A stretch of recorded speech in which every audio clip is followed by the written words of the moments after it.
Susundan ni Vice President Sara Duterte ang kanyang amang si dating Pangulong Rodrigo Duterte sa the Netherlands upang makipagpulong sa mga abogado kaugnay ng kanilang mga susunod na hakbang. Ayon kay VP Duterte, kailangan niyang personal na talakayin sa mga abogado kung ano ang kanilang mga dapat gawin.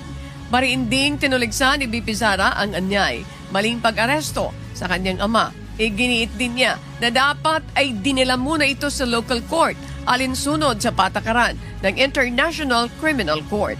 Pinayuhan din niya si dating Pangulong Duterte na huwag tumanggap ng pagkain o tubig mula sa kahit kanino para sa kanyang kaligtasan.